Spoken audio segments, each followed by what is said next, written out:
ஸ்ரீமத் ராமாயணத்துல ராமர் சொல்றார், ந ஜீவேயம் க்ஷணமபி, ஒரு க்ஷணம் கூட என்னால திருத்தாய், அதாவது சீதையை பிரிஞ்சு இருக்க முடியாது. ஹனுமான் சுந்தரகாண்டத்துல சீதையை முதல் முறையா பாக்குறார். பார்த்துட்டு சொல்றார், துல்லியசீல வயோவிருத்தாம் துல்லியாபிஜன லக்ஷணாம் ராகவோர்ஹதி வைதேகிம் தஞ்சையம் அசிதேக்ஷணா. நான் பார்த்து அனுபவித்த குணாவிசேஷணங்களை கண்ட ராமனுக்கு ஏத்தவள் இந்த வைதேகி.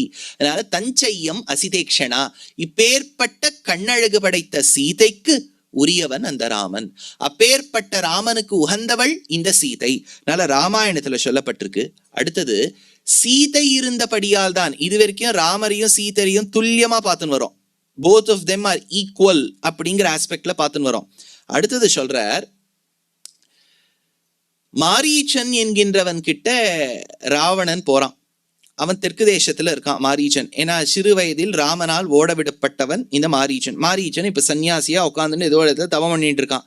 ராவணன் போய் சொல்றான், நான் சீதையை அபகரிக்க வேண்டும், நீ போய் சென்று வா. அப்போ யார் இந்த சீதைன்னு டக்குன்னு கேட்டுடுறான் மாரீச்சன். சட்டுன்னு அவனுக்கு புரியல. ராமபத்னின்னு சொன்ன உடனே இருக்கிற ஆசனத்திலேன்னு நழுவி கீழே விழறான் மாரீச்சன்.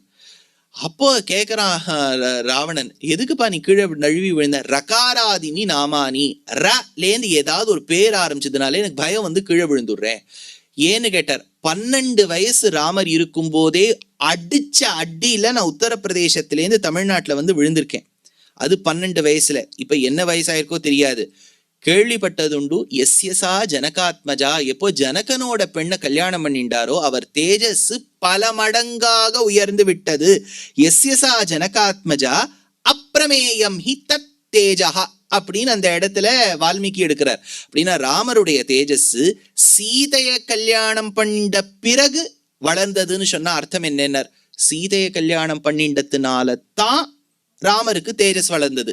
அப்படின்னா அர்த்தம் என்ன? ஸ்ரீயான மகாலட்சுமி சம்பந்தத்தோடு இருந்தால்தான் அவருக்கு நாராயணத்துவம் நிலைச்சிருக்கு. அப்படின்னா அந்த நாராயணனுக்கும் பெருமை சேர்ப்பவள் இந்த ஸ்ரீ. அப்படின்னா ஸ்ரீ சூக்தம் எவ்வளவு முக்கியம்? ராமாயணத்தை அடிவொத்தி பார்த்தா சீதையால் தான் ராமனுக்கு பெருமைனா அப்பேற்பட்ட பெருமையுடையவள் சீதை.